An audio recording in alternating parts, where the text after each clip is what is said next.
Hey, welcome to Just Another Effing Podcast. I am the JFD James from Boston. And it's me, the Canadian Crush. They call me Canada Dry. And you laugh every time, but it's gonna get old soon, right? Never. It'll never get old. It'll be just like the New Day. Iggy's intro never gets old. Okay, I'm gonna start off with the joke of the day. Okay. So, this duck walks into a bar and sits up to the stool, and the bartender's like, "Hey, what can I get you?" And the duck is like, "Can I get a hammer?" No, sorry. Can I get some nails? He's like, "No, this isn't a hardware store. Do you want a beer?" He's like, "No, I just want some. I'm sorry, I really screwed this up. Do you have any? Oh man, I think I just blew the punchline. We're gonna skip this. I just totally screwed this up. That's what happens when you go live, folks. This spring forward has really screwed me up. I didn't even know it was happening. I totally forgot about it. It hits me like this every year. Yeah, I didn't know about it until like 11 o'clock at night last night. I'm like, holy shit, we spring forward, don't we? Yeah, I woke up and it's like my alarm goes off and I'm like, why is it still dark? And I really hope they get rid of this soon because it's pointless. We're not farmers anymore. No, it's ridiculous. The only farming I do was on Farmville about 10 years ago on Facebook. Farmville. All right, so episode 4, she's got moves and she knows how to use them. We are talking about women's wrestling, past, present, and possibly maybe the future. So let's start. Wait. Before you get into that, yeah. What happened with the predictions from? The predictions. That's right. So Brick City L and the Canadian Crutch tied from Revolution. Tied? Yes. Wait. Where is the Brick City L? Do you see Brick City L has a bad back. Do you see it here? Brick, are you here? Brick, you know what? Since Brick isn't here, it looks like I'm your winner.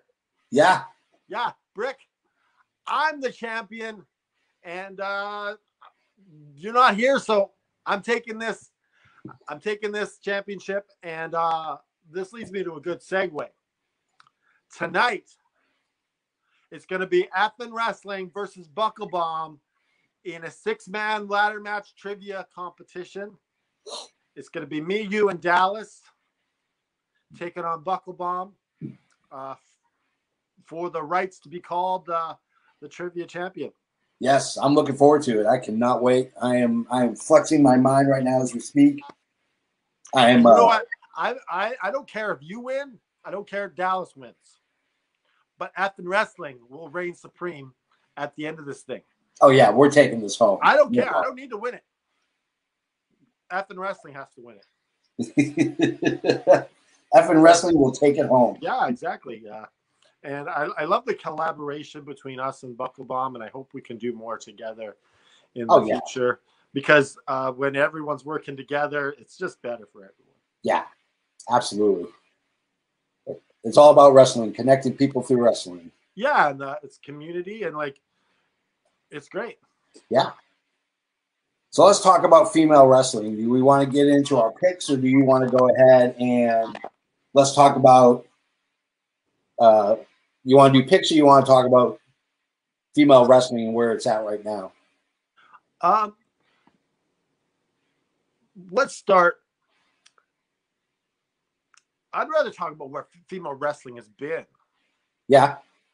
Because I think it's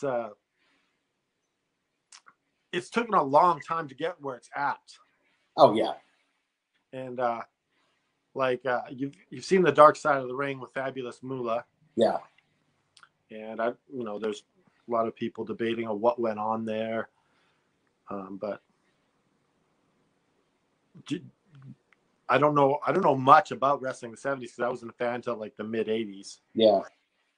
Yeah, I mean, for me, you know, I was a fan early 80s, and, you know, female wrestling was still kind of a sideshow event. You know, hey, between these two matches, let's put a women's match on for about 3 to 5 minutes. You know, so for me, it was the introduction was not Fabulous Moolah, but it was actually Wendy Richter was my first intro to women wrestling. And of course, then, you know, you have Miss Elizabeth and Missy Hyatt and, you know, Baby Doll and all these other female wrestlers who really weren't wrestlers. They were more ballets than anything else. But yeah, I mean, Fabulous Moolah really kind of brought it to the forefront and really carried that torch for a long, long time. And regardless of whether she was mean to the girls or if there was any kind of other issues with it, you know, I mean, everybody knew who Fabulous Moolah was. I mean, she traveled the world, and everybody knew who she was. The thing to me was in the 80s, and even before that, I don't know much about, but it seems like there was only one star. Yeah. And it's like, how do you run a women's division with one star? Like, who are you even facing? Like, jobbers? Like, it didn't make any sense to me. Like, at least have 2 stars. Yeah. Well, you got to have somebody to chase the title and somebody with the title. Yeah, know? And that's what they had in Wendy Richter. Yeah. You had Fabulous Moolah, you had Wendy Richter. And then Wendy Richter won the belt, and it was kind of like she was kind of pushed away and never heard from again after that. Pretty much, yeah. Actually, there's a very interesting video and article about her and the dispute she had with WWE at the time, how they were using her. I found out about her only because of Cyndi Lauper's video for the Goonies that had all the pro wrestlers on it, and Wendy Richter was one of the wrestlers and really didn't know who she was. But there's been a lot said about her problems with Vince and her problems with WWE at the time. It's actually an interesting read. If you do some of the research, it's pretty interesting. And it doesn't make sense to me because she was huge. Yeah, yeah.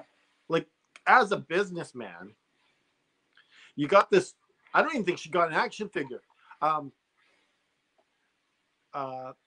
have her on the cartoon. Yeah. You know, she's popular. Everyone knows who she is. Oh yeah. And she was bigger than Moolah. Oh yeah.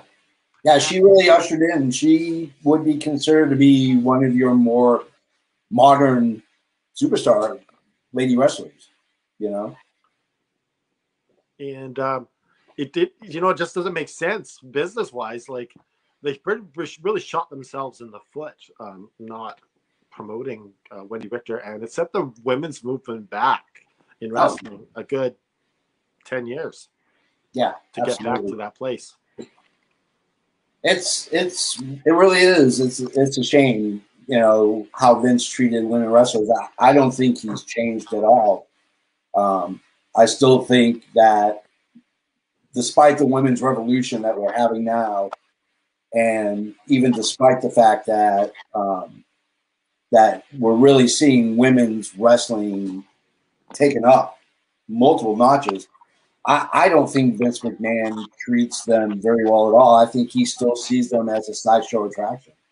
Well, we're going to talk about Vince. Yeah.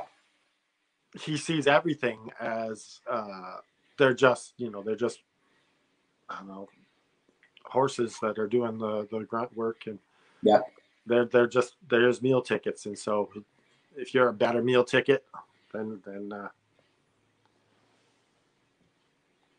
yeah, absolutely. I think, I mean, perfect example is, look at the rise of Becky Lynch. Before she left being pregnant, as her character, they called her the Man, and the likelihood is that's a Vinceism. I don't remember reading or hearing anything from Becky Lynch that she came up with that idea. The likelihood is Vince came up with it, and calling her the Man is just another, I think, feeble attempt at taking her down a notch. Even though she was the hottest thing in wrestling before she left, she was the hottest thing in wrestling, period, man or woman. She was. Yeah, and you know what? That doesn't sit right with me as being called. I don't like it. Yeah. To be called the Man when you're a woman. Yeah. I look at Becky Lynch and I just see a beautiful, a pretty, skilled, great wrestler, great on the mic. Oh yeah. And to have to be called the Man in order to elevate yourself, it's embarrassing. Oh, it is. It's totally, and it's that's Vince. And when you look at the TNA roster, they're called knockouts. It's WWE used to be called Divas, and really the only promotions that ever took women wrestling serious was Japanese with Shimmer and the NWA. And even the NWA before Billy Corgan bought him out. I think their average matches were like 6-7 minutes, where average male matches were 10 to 12 minutes. Once Billy Corgan kind of bought them out, Thunder Rosa coming over from Mexico and wrestling, Serena Deeb when she left WWE, they're giving them a lot more face time. And now you look at Impact, Rosemary and Deonna Purrazzo and Tessa Blanchard before she left. I mean, she was the company's heavyweight champion as a woman, which was a huge thing, and that catapulted. Yeah, and it's too bad about Tessa, because it would have been huge for women's wrestling, but when you have scratching the way she did it, where she's spitting on everyone as she's coming up and stepping on everyone, it really hurt the women's movement cause, and having it took a lot of her thunder away after that. Yeah, and I think that makes her poisonous. I mean, she's wrestling some indie shows here and there, but for the most part, none of the big companies have taken a look at her and have given her a shot, AEW or WWE. And obviously New Japan Pro Wrestling doesn't even have a women's division. So that's pretty amazing to me that they don't have a women's division in New Japan. Yeah, they don't have. All Japan does. And you have Shimmer, and you have a couple others that work with New Japan Pro Wrestling, because there was a women's card on the pre-show for Wrestle Kingdom. There was a couple of matches on the pre-show that were women matches. But it's all about culture, right? If the main people don't want to see it, then you're not going to do that. Yeah, absolutely. So let's get into our picks from the 80s, since we're talking about that. Yeah. So I got Wendy Richter, but and we talked a bit about her, but I really want to talk about Miss Elizabeth. Okay. Because she wasn't a wrestler, but she was the face of the 80s. Oh, yeah. For women in wrestling. Yeah.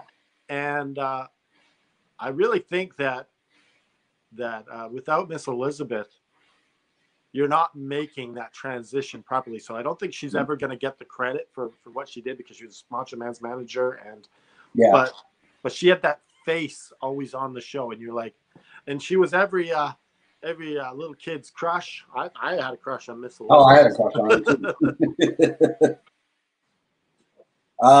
Mine for the 80s is actually I went the route of actual wrestling, women that were in, I mean, like Sensational Sherry really started out as a professional wrestler before she became a valet.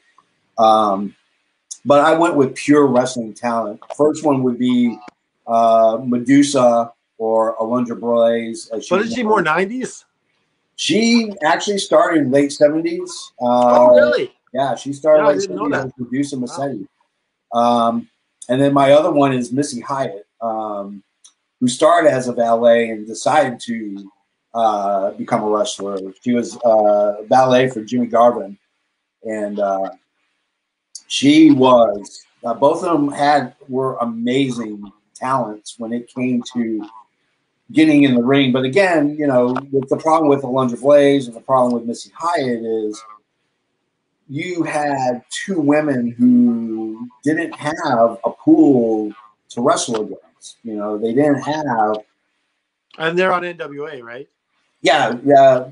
Missy Hyatt was NWA, WCW as well. Where did Alundra Blaze start? WWE. She started in NWA, the NWA territories, WCCW, and a couple other places. But she was on WWE as Medusa. Do you remember Rockin' Robin? I do. Jake Snake Roberts' sister. Yeah, like she was there and she won the title, and then you didn't really see much. You ever see her one interview? I don't even think she even wrestled on TV. She had the belt, and she won it on a house show, I think. Yeah. And I don't remember her wrestling. I'd see her every once in a great while. She would show up on like Saturday Night Main Event, for like a 2-minute segment. I barely remember her. Yeah. And the sad part is she was ultra talented. I mean, look at the lineage of that family. Between Jake the Snake Roberts' father, you have Rockin' Robin, you had Jake the Snake Roberts, you had his brother. What was his name? I can't remember his name. But I mean, you talk about a great lineage of professional wrestlers in that family, and if she was born in the 90s and wrestled today, it'd be a different story. She would be a top talent anywhere that she went. And that leads us to the 90s. Yes. And my pick is Alundra Blaze. That's all. Because you really need the WWE to be the forefront of women's wrestling, because it's what's on everyone's TV. Yeah. And Alundra Blaze, she carried that mantle for that first period. And I don't even know, was she women's champion at first, or I don't even know if she was champion at first. I don't think she was champion at first. I know she won it against Moolah, but she took that belt all the way to WCW. Yeah, where she doesn't become a champion and there's no women's belt. Yeah, no women's belt. She's just there filling space, Yeah, she would wrestle, and they'd have other women wrestling. Yeah. They WCW dropped the ball again. Yeah. Of course. And they don't christen her the WCW women's champion. Yeah. And it's just a score for their team, and it didn't really matter. Yeah. It was Ted Turner and Eric Bischoff saying, "Hey, we want to go ahead and buck tradition and take the belt and dump it in a trash can." So my 90s pick, I have two.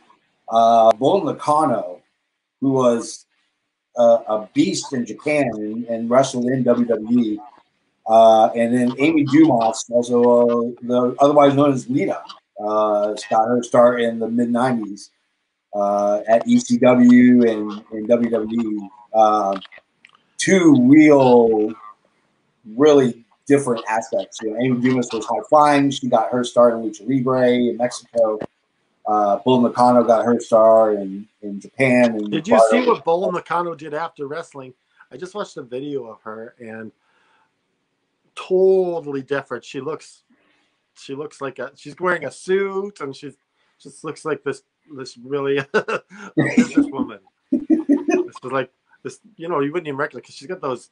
I know, is that the tattoo that she has under her hair that she shaves there, or was that? I think so. Yeah, if I'm not mistaken. Yeah, I know she had face paint, looked like lightning on her face, but yeah, she was a power horse. I mean, she was the Andre the Giant amongst those women, and then Amy Dumas was that high flying little sprite that just would do dives off the top rope with no question, or worry about crippling her body. Okay, so we're talking about the 90s. Where is women's wrestling at this point? I mean, at this point, it's still a sideshow. I mean, it's gaining popularity. You're finally seeing women like China. You're finally seeing women like, um, you're starting to see more of them wrestle, but you still have the ballet. You still have Deborah McMichaels, who eventually then, valeted for Stone Cold Steve Austin. And I think it was China that really pushed it, because without China, I don't think it makes that mainstream sort of push, because she's just like the eighth wonder. She was, Yeah. she had a pretty face, but she was buff, and oh my goodness, I was like, who is this woman? Yeah. And probably didn't hurt that she was dating Triple H at the time either. Yeah. But yeah, it's still a sideshow, I mean, it would be another few years before we would finally see women's wrestling taken somewhat seriously at WWE, when you had Lita and Trish Stratus, main eventing a Raw, and the hype about it for that whole week. I mean, they hyped it as much as they possibly could for night, for Raw, and after that, they went right back to 3 5-minute matches, and to me, that just was. I think there was an iconic moment. Yeah. For me, is when Bret Hart is about to face Triple H on Raw, and China steps in and gets right in Bret Hart's face and pushes him. Yeah. And you're like, well, what's Bret gonna do against this woman? Like, because he's the good guy, right? Yeah. And he's honors and morals, and what is Bret Hart gonna do against this gigantic woman? Yeah. And I feel like that was an iconic moment that really helped move China to the next level, because she went from a valet to like, oh yeah, this is a serious threat. She's getting right in Bret Hart's face, and Bret can't do anything. And you can't forget her run with the Intercontinental Championship, and the feud that she had with Chris Jericho was amazing. It was probably some of the best wrestling in that time. I mean, Jericho is, a consummate professional, and can, I don't think he's ever had a bad match, at least that I've ever seen. And that was Jericho's, first taste of the spotlight in WWE as well. But we're not going to talk about Jericho. We're focused on the women. But yeah, the 90s still were kind of, it was bikini matches and mud wrestling matches, and some of the it felt like always one step forward and 2 steps back. Yeah. Yeah, like you would get this great match between Lita and Trish Stratus, and then it'd be next week, everybody slathered in baby oil, and they have to go ahead and wrestle in a pool of baby oil. It just it was sad. It was a sad, frustrating time, I'm sure, for a lot of women. Especially I get the wrestling demographic. Most of the wrestling fans are male, and so they want to see tits and ass. Unfortunately, that's the mindset of most wrestling fans. I think wrestling fans now are a lot smarter, and they want to see. And so in the 80s, you had it didn't really matter what you look like, because you're just going to be on there, you're going to be wrestling, and I think that there was even a term, wrestling pretty. So she's pretty for a wrestler, but but now in the 90s, you're starting to get the models turning into wrestlers. Oh yeah. And they're drop dead gorgeous. They're beautiful, and they can talk. And I think Trish Stratus, as we get into the finally moving a little past the 90s here into the early 2000s, and Trish Stratus is breaking out. And at first you don't think there's much to Trish Stratus. Yeah. Because she's got the curves, she's got the beautiful blonde hair. But you see Trish Stratus really step out and become a huge star. Oh yeah. beyond just being this beautiful woman, she's got these amazing, like, I love that Matrix moves that she does. That was the first time I've ever seen anything like that, where she does that. I think that's so cool.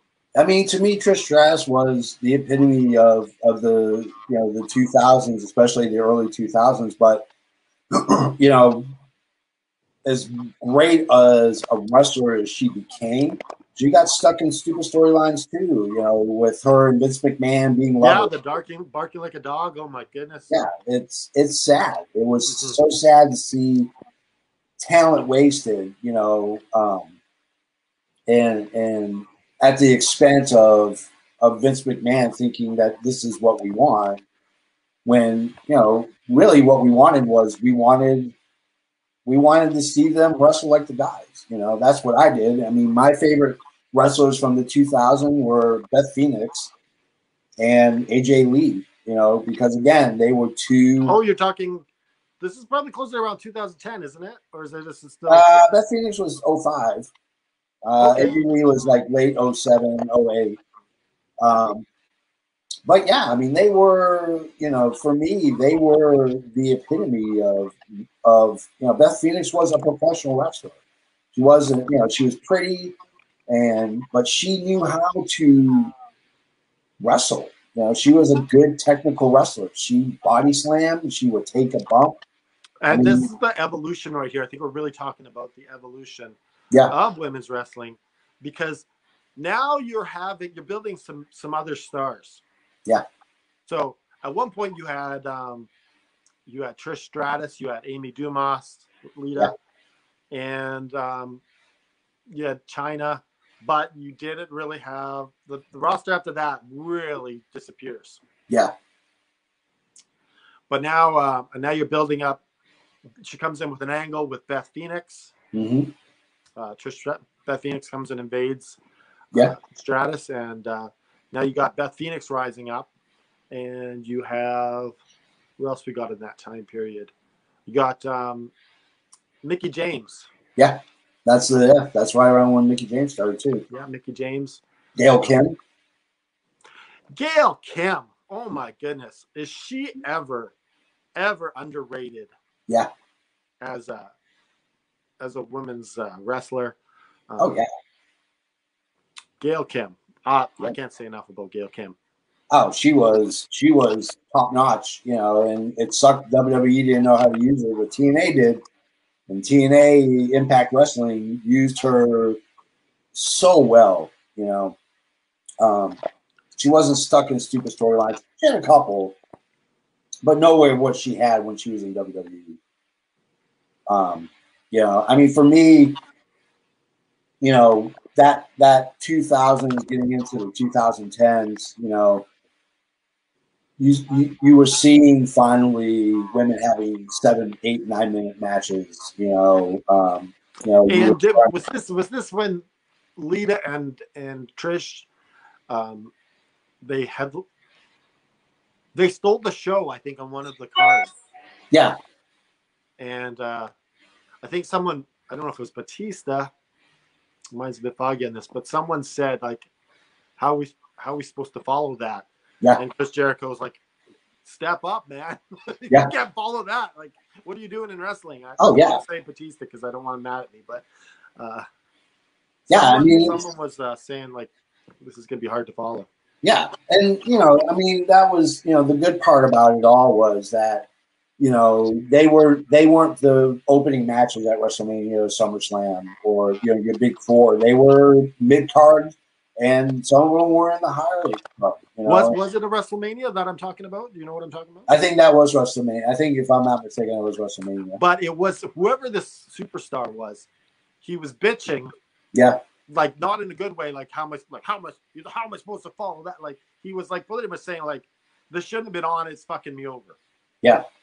Not like, oh my goodness, how am I supposed to follow? Like, no. And I remember hearing that Chris Jericho really stepped up for the women. Yeah. And said, you know what, if you can't follow that, you shouldn't be in the business. Oh yeah, absolutely. You know, and you know, Impact was doing extremely well. That was TNA back in the day, but I mean, you know, Gail Kim leaving WWE was a huge deal. I remember her showing up at TNA, and I was like, holy crap, because this is right about when you had your smart marks, and the internet breaking news 24 hours a day. I didn't really get into that. I wanted to be surprised, and I'm watching TNA, and sure enough, here comes Gail Kim, and I'm like, oh crap, But you had, TNA, you had some amazing talent. You had, I can't remember her name, Bully Ray's wife. Yeah, I don't know who that is. Something Sky. Yeah, that's on the tip of my tongue. Yeah. Yeah, I want to say Vanilla Sky, but it's not Vanilla Sky. That's a horrible Tom Cruise movie. Sorry, we can't remember your name. But you had some amazing talent on that TNA roster in the knockout division. That put on, it was more than hair pulling and slapping in the face, and that's what WWE always went to. It was always slapping in the face and pulling hair and ripping clothes off, and it was never, it was never entertaining. It was debasing almost all the time. Obviously now it's not the same, but one wrestler that comes to mind of who I think should be a lot bigger that isn't right now currently is Natalya. I think that she is the most underrated, underused wrestler in women's wrestling right now.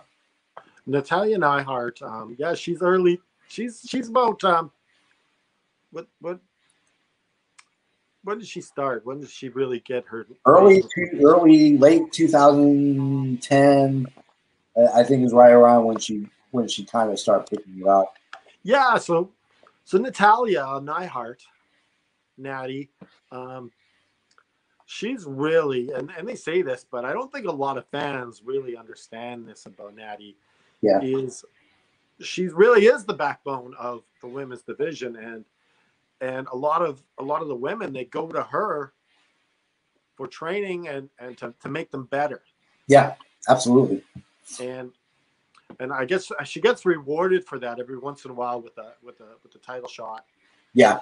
But really, she doesn't get the proper love that she deserves. Oh no, and she's a Hart Foundation member. She's part of that dynastic family. She's Jim the Anvil Neidhart's daughter. She's been trained by the Harts. I think she's completely underused, but if she was to leave WWE and go to someplace like AEW or anything like that, or NWA, I think she would float. Oh, imagine Natalya Neidhart in AEW. Yeah. You give her the belt and let her just put on a clinic. Oh yeah, with those women. And I think that above anyone else in AEW, WWE, I think if they could get a Natty Neidhart. Oh yeah. And I'm saying her name on purpose. I'll tell you why later. Okay. If they could get a Natty Neidhart, oh my goodness, what the elevation that women's division would do. And that women's division is stacked as it is. I'm not a huge fan of Britt Baker, but I'm not a fan of her character. But she is a good wrestler. But Thunder Rosa on there, Hikaru Shida. To me, if you're going to stack up AEW versus WWE and their women's, let's hold up on any AEW talk. We're kind of jumping the gun. Let's get back to around 2010. Yeah. So mine is Natalya. Nothing against the Four Horsemen. I love Natty. But Natalya, she's one of the best technical wrestlers in the world. She is just absolutely amazing. I've always been a huge fan of hers, well before Total Divas and when they kind of shine light on her. And I think Natalya Neidhart, she also ushers in this new time in professional wrestling. Yeah. And I have another woman that did that, Michelle McCool. Yeah, absolutely. Michelle McCool, how good. Oh, we're having a cat invasion again. Not so quick. Not so quick. Yeah, he's not going to do it this time. He was about to knock over everything. You had Michelle McCool, and was she ever the face of the women's division? Oh yeah. At that point, her and Layla, but Michelle McCool mainly. Yeah. Oh yeah, absolutely. She was absolutely just a great technical wrestler. Mrs. Undertaker is a freaking phenom. And again, I think she was horribly underused during her run. But she was great on the mic. Oh, she was amazing on the mic. She rivaled Ric Flair. You know, I've always said she's like the female Ric Flair when it came to promos and cutting air. Yeah, she was good. And another one that she's my pick, but another one is Maurice. Yeah. Maurice was so good. Oh yeah. On the mic. And I think her legacy is kind of pushed back now because she married the Miz and she's just like the Miz's wife. Yeah. Yeah. But she was really good as the women, I guess the Divas champion at the time. Yeah. But she was good. She was a great heel. Yeah, because you were transitioning out of Beth Phoenix. You know, Beth Phoenix was getting ready to leave and start her own family. And so you had to hitch the pony to somebody to pull that carriage. And Michelle McCool was one of the best ones to do it. I don't think anybody, period, was the face that ran the place in the women's division outside of Michelle McCool. I think she was the champ that ran the camp. And now you're also looking at the time when the Bella twins, yeah, are climbing the ladder, and you have AJ Lee, and you have a few other names that kind of come and go. Yeah, in the women's division, like that potential, like Caitlyn. Yeah, and but they just didn't. It's a rough business. You can't be in this. I imagine they get spit out all the time, but yeah, no, it's very true. I mean, you had decent people that kind of came and went, but you had people like Michelle McCool who were there and were the face, the face of that organization, at least on the women's side. So yeah, oh yeah, absolutely. And like a lot of the Playboy stuff with that. You had Sable. And you had Sable and Playboy. You had China. Henry. You had what was the other one? The one that was in WCW, and then she came to WWE. Tori? Yeah, Tori Wilson. Yeah. And, I think even WWE came against the Playboy at one point. Yeah. But they're back, it's such a hypocritical thing for them to do when, that they're doing way more to expose. Yeah. It's a tough one. Yeah, it really is. Yeah. I mean, it is, it comes down to the powers that be, and, to me, even now, let's talk about the current product, Well, let me just say this. Even as a man discussing this, yeah, I don't think we're even doing it justice. Yeah. Because, we don't live as a female, and we don't really get the battles they have to be like. We have male privilege, right?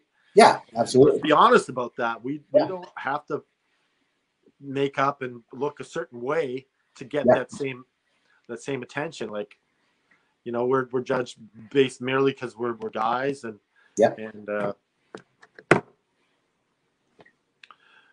it's tough. Yeah. Oh yeah, absolutely. And I hope we're doing it justice. I really do, because I really want to be an advocate for them, and I want us to do it properly. Yeah. Oh yeah, absolutely. I mean, to me, over the last 5 years, I think if I look at in the last 5 years, some of my favorite, if I was to pick a top 10 matches, 6 of them would be women's matches because they put on some amazing matches that, that rival anything that the men have done. I don't think the men have done shit in the last 5 years. I just, with the exception of maybe like the Taker versus, AJ Styles match, but, like to me, the one that sticks out the most is the Iron Man match between Charlotte Flair and Sasha Banks, them having Hell in a Cell matches and them having. So what about the women's Evolution pay? Was it Evolution? Yeah. The women's Evolution pay-per-view. Yeah. So you got this. It was great. Oh, yeah. That was a great show. But then it doesn't move forward. Like that was like 3 years ago. Yeah, it was. It was 3 years ago. And you got nothing now. Like, yeah. It's again 2 step forwards, 1 step back. Yeah. With WWE. No, but with women's wrestling. Oh, yeah. Yeah, it truly is. It's a crime. I mean, it really is. I'm a big supporter in equal rights between the genders. And, for me, primarily, especially when it comes to, because again, I understand you have to run a business and you have to know who you're catering to. But I meet more female wrestling fans nowadays than I do male fans. I'm starting to see a lot more female fans, not so much saying, "Oh, I watch it because my boyfriend or husband watches it." Now they're like, "Yeah, I watch it because we have some kick-ass women that are in these divisions." And women can do things in the ring. Oh yeah, that men just can't do. Yeah, it's something about the way they're designed. It's more of a just an art with women. And it's just I can't even put my words on that because it's just got this intangibility to women's wrestling. Yep. That you don't have with men. It doesn't matter how high flying they are. Yeah. It's just something about the 2 women in the ring that makes it awesome. Yeah. Oh yeah, absolutely. And it's such a shame that I think still WWE doesn't get it. You have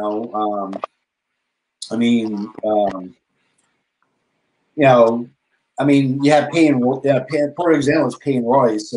Whether or not it was a shoot or a work, I think it's a work, but her basically doing a pipe bomb promo on Raw Talk, about not getting chances and, Asuka's out with a concussion. Why am I not getting a shot? I can't deal with nothing. Basically pulling a CM Punk. They're doing that work, but, she does. That brings up a very interesting question, which is, you have 2 or 3 big names in WWE, and then you have everybody else. And those people are an afterthought or not even worth mentioning, because you have Charlotte and you have Sasha and you have Asuka, and then it's everybody else, And you got Charlotte Flair, and she's based pretty much on her name. Yeah. She's gotten you have the name. Yeah. And she's a decent wrestler. She's a decent wrestler. Yeah. I don't want to take away anything from her talent. Those moonsaults are great. Yeah. But the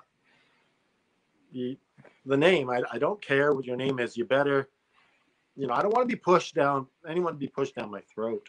Yeah. But she is good for women's wrestling because of that name. So it's a bittersweet sort of thing. Yeah. And I'm a big fan of Sasha Banks, obviously because she's from Boston. So I'm a huge fan of Sasha. But when Becky Lynch eventually comes back, and wrestles, I like the fact that women have a Royal Rumble, so they can determine who's going to be, and yeah, that's a big thing. Yeah, but like NXT, I think handled women's wrestling far better than WWE did. For example, Shayna Baszler was a monster. Okay, so who's your pick from this era? What's that? Who's your pick from this era? My pick from this era would be Shayna Baszler from NXT. Wow. Yeah, not even from WWE, because again, her run in WWE has been pathetic. You know, they had her biting Becky Lynch's neck like she was an animal, and put her in there as the submission magician. I mean, that's who she is. And I want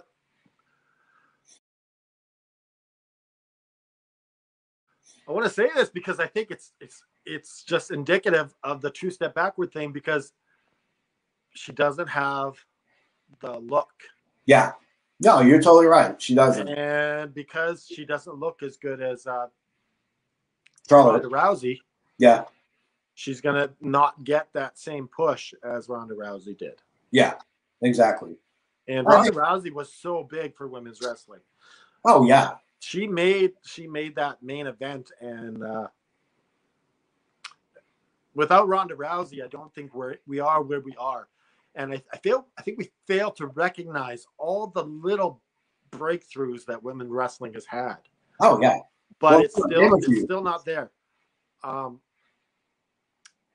you have anything to say else about Shayna Baszler before I make my pick? No, I think Shayna Baszler. I mean, like I said, I think the submission magician. When she was in NXT, I don't think there was anybody, that could top her in terms of her skill in the ring. But she doesn't have the classic pretty look, and so when she transitions over to WWE and goes to the main roster, she just gets shuffled back in because she's got to fall behind Charlotte Flair, Sasha Banks, Becky Lynch, and what's her name, Bayley. So because they're all, that's the four horsemen, and that's who they're pitching their rides to. Going to use this opportunity for my pick. Natalia Markova. I don't know if a lot of people don't know this, but I reached out to Natalia Markova about 8 to 9 months ago. I just stumbled across her on Twitter, and I started interacting with her, and I began watching some of her matches, and oh my goodness, she's very beautiful, but she can wrestle. Oh my goodness. She's as good as anyone in wrestling today. And I just really want to emphasize this because I think that WWE, AEW, they are missing out if they do not sign Natalia Markova to a contract. And there's something special because she's my friend. Yeah. When you watch your friend wrestle, I got to watch her on the last Shine pay-per-view, and it just, it was special to me to watch her live for the first time after forming a friendship with her here on Twitter. Oh yeah, absolutely. And I watched 2 matches of hers. One that you sent me from the last Shine pay-per-view, and there was another one that was a shorter clip.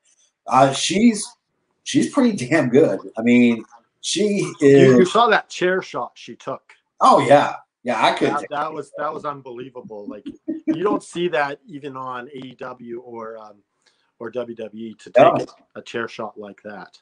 Yeah, I was really impressed. Yeah, and, that looked like it hurt. It made me sore just watching. So this is my little tribute to Natalia Markova.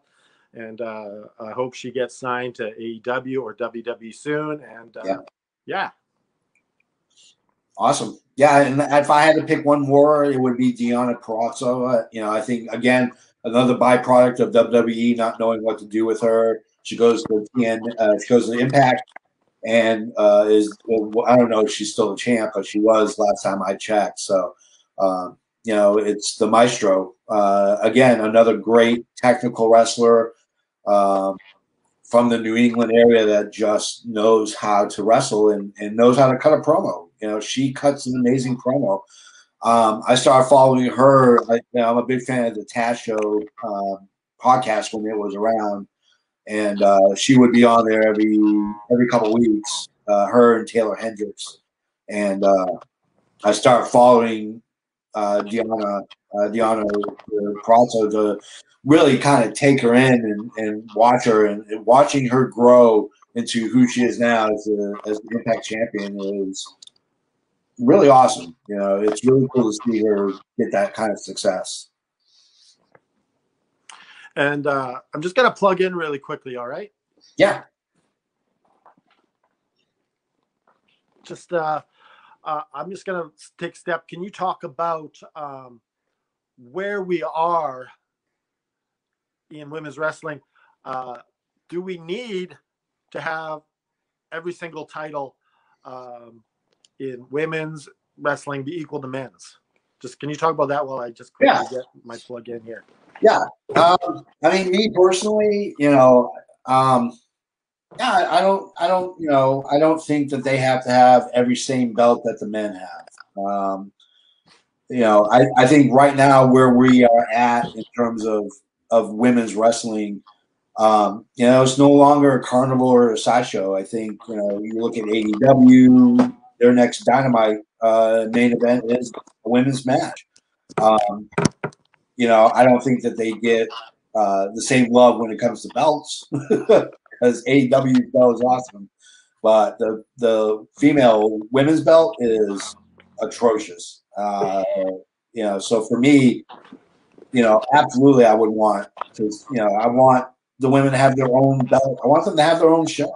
You know, like do AEW or a weekly show with just women. Okay, so regards to AEW, yeah. So I think it's a lot to do with the network as well. Yeah, because they want to make sure that this isn't going to bring the ratings down. Yeah, and so they only have one match. And Kenny Omega said on Twitter, if you want to see more women's wrestling on Dynamite, talk to TNT. Yeah. So I don't think that's indicative of AEW as much as it is the situation that they're in with their contract with TNT. Yeah, and you can easily do a streaming show of do a streaming show of AEW on YouTube like they do for Dark, and just center it around. You have a stacked, and there's a lot of women that are not. I love that women's tournament. Yeah, Mondays that they were doing. Yeah, and I think it was a tester. I think it was a real tester there. Yeah, just to see what it was like if we just had a women's show, and I think that was what it was about. Absolutely. To test the market and to see, because they're going to see all those numbers of people watching. Yeah, absolutely.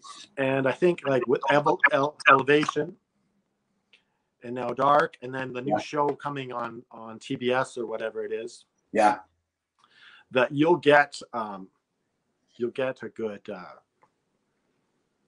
good amount of women's wrestling on AEW. Yeah. And but you're not going to get on WWE. Well, it's tough because they have the women's tag team championship on. And it's I don't know, it's the bully belt. You've got got these two women that are tough as nails, and they're going around being bullies to everyone. I don't know, like it's hard to take that tag team serious. Yeah. No, yeah, you're absolutely right. If WWE were to do this right, you don't have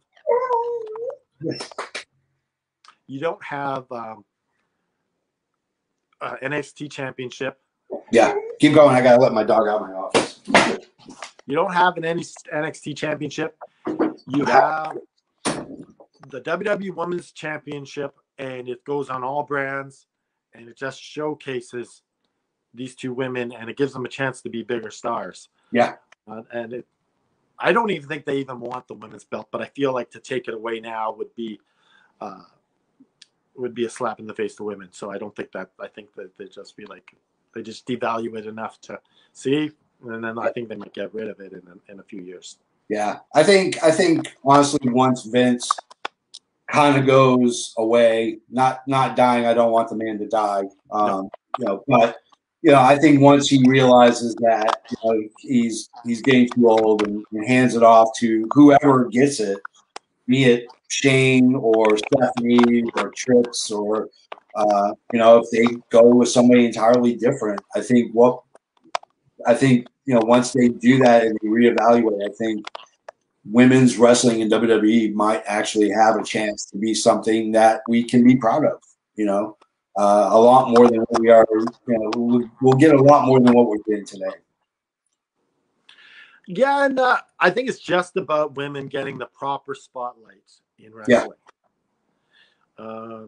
Then they proved that they can get the buy rates. They proved that they can get over on TV. Yeah. And I'm happy to be a women's wrestling supporter. Yeah. Yeah, same here. And I encourage everybody who watches our show and listens to the podcast to go ahead and tweet TNT and tell them you want to see more women's wrestling. Do what Kenny Omega said and flood their Twitter and flood their Facebook Messenger and just say you want to see more women wrestling. And I think once we do that, it kind of opens up the floodgates and we eventually will get what we want. And I think we've covered it all. I hope we did it justice. And I hope we, because as a male, I feel so inadequate a bit talking about this because I do have the male privilege, but, I'm not a wrestler either. So. Yeah, I think we did all right. Now, if you guys have comments, put them in the comment section. Share the podcast with everybody. The audio podcast will be up in a couple days, so you'll be able to go ahead and download it on Apple iTunes. Yeah, we are now going to be on. Huh? Yeah, download it on Apple and Spotify. Yeah. So, all right. So we'll have a poll up for next week, and hopefully, next week will be with us. Next week, we have a special guest with us, Adrian Adonis' daughter. This is our first big guest on the show. Awesome. And Adrian Adonis' daughter is going to be talking about her dad and just some cool stories with Roddy Piper and some of the wrestling heroes that we know in the 80s and just brings her she's going to bring her unique perspective to wrestling. And it's just going to be a good show next week. So tune in. Oh yeah, absolutely. I can't wait for that. That is going to be awesome. I'm a huge fan of Adrian Adonis, but I'm also a huge mark for Roddy Piper. So it'll be interesting to hear some of the stories about the old school guys. Adrian Adonis, oh yeah. Adrian Adonis was awesome. I really loved it. Oh yeah. All right. Well, tune in next week and same bat time, same bat channel. And we'll see you later. And I'm Canadian Crush. I'm the JFB. All right, goodbye. All right, bye. There we go. See you later. Bye.